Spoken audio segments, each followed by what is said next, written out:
Okay, we are joined by Chicago State head women's basketball coach Misty Opat. Coach, can you start us off with your general thoughts on the upcoming season? You know, I'm really excited to be a part of the WAC, to be a part of Chicago State, and you know, really excited. It's going to be a sharp learning curve. Obviously, getting hired August 10th, but looking forward to figuring out all the ropes and the challenges that lie ahead, and you know, creating a championship culture at Chicago State. You arrive at Chicago State after a very successful run at Rock Valley College, winning 4 national titles. How do you expect that success to translate into building up the program? You know, I think it's the same thing. You know, I'd mentioned to our athletic director, Chris Zorich, in my interview, basketball is basketball. And, you know, we're doing a lot of the same type of things at a different level, different intensity level maybe, than we would have done at Rock Valley. But, you know, really it's about getting the kids to buy in and trust and believe in the process and owning their actions every day. Which newcomers do you think will make the most immediate impact? You know, we got a nice class of freshmen that are coming in. Courtney Crane is doing a really good job.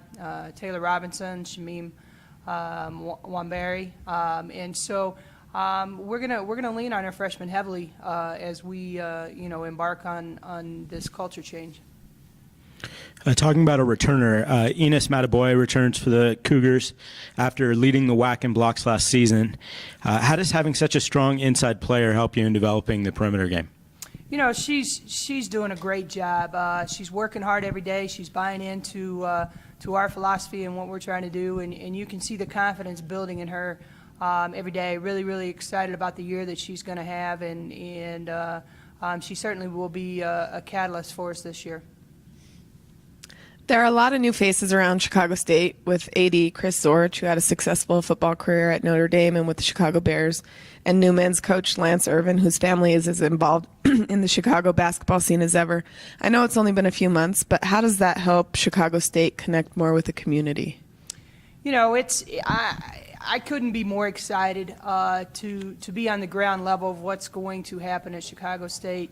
As you mentioned, you know, Chris is doing a phenomenal job, and it's been fun to work alongside Lance and his staff, and obviously his Chicago connections. But you know, we have a new president as well that started in July, and all those factors together, you know, give great hope to Chicago State within, you know, the greater Chicago area, and I think you're going to see some amazing things start to come out of Chicago State here in the near future. Your schedule looks to be a good mix of mid-majors and Power 5 schools, as well as a strong balance of home and away games in the non-conference portion. What are your thoughts on the Cougars' non-conference schedule, and how do you think it will prepare your team for WAC play?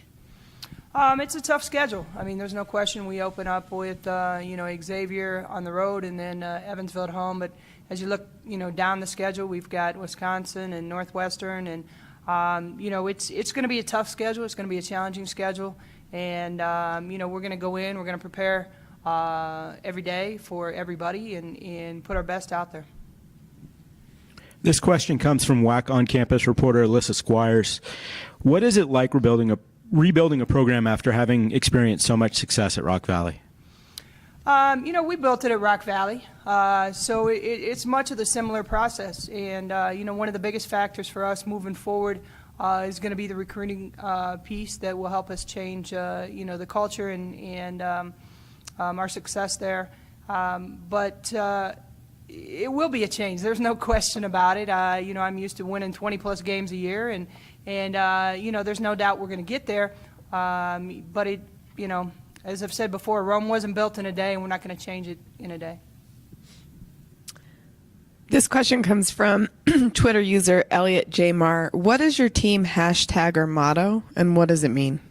Our hashtag is Own It, and we talk to our kids about owning every day, owning their actions on and off the court, you know, their effort that they put out there every day, and if they will own what they do, it will collectively create some major success by them owning their actions. Can you tell us a bit about your coaching staff this season? Coaching staff? I'm excited about my staff. Probably a non-traditional staff, as most. We don't have NCAA Division I experience other than myself, and that's been quite a long time ago. But my assistant Sierra Morris was my first recruit at Rock Valley College. Played for me, went on and played Division I basketball at Southeastern Louisiana. And she just she knows my next move, and is at the point where she can answer questions for me the way that I would answer them. And so the biggest thing going into me was the loyalty piece and finding people that had our back. And then we have Greg Ray, comes from Central Methodist, worked a lot with him in camps, a great player development coach, and he will serve as our recruiting coordinator. So he has connections all throughout the country, being a former military guy.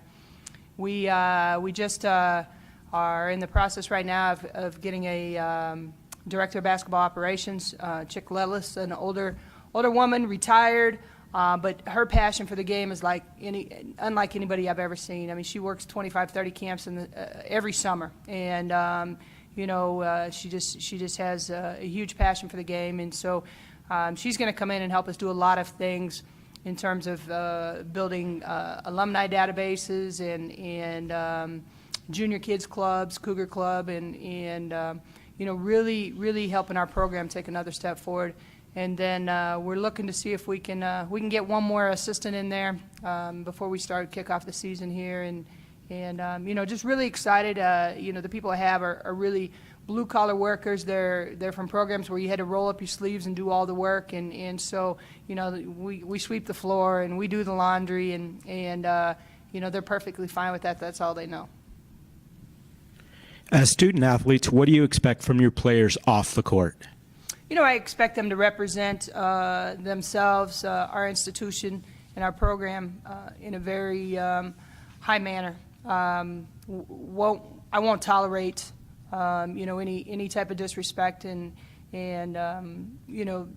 the kids have really bought into that, and I'm excited. You always hear things going into a program about this kid or that kid, and they've all done a phenomenal job of buying into the culture that we're trying to create and representing our institution and themselves and our program in a manner that certainly would bode well. This is another question from your WAC on campus reporter, Alyssa Squires. How have the players on your team responded to your coaching style?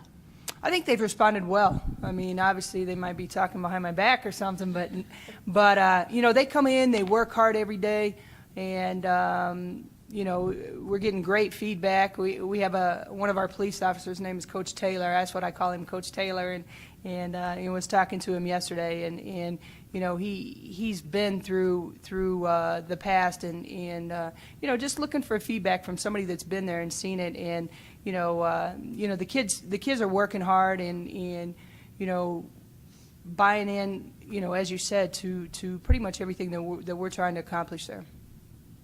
What is your biggest challenge this year?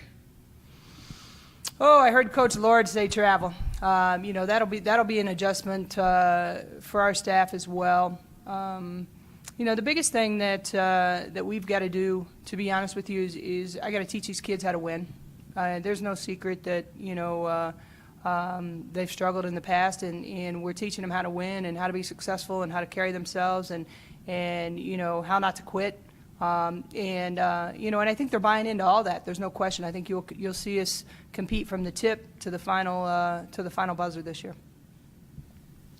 In building a program, you need a strong foundation. What's that foundation going to be? Our foundation is our work ethic and our beliefs in the way that we're going to do things. We're going to do things the right way. We're going to work hard. We're all going to roll up our sleeves. It's not going to be a catered-to environment. And, our freshmen are going to set that foundation for us. This year we've got, some phenomenal returners in Taisha Bauer and Inez Mataboix, as you mentioned. But really getting them to understand us so that as we bring in our first recruiting class this coming year, that they're able to help and teach each other. One of the other biggest things that we got to do is that leadership component, and I really am leaning on them to step up and take the reins there. Okay, Coach, thank you for joining us today. Thank you.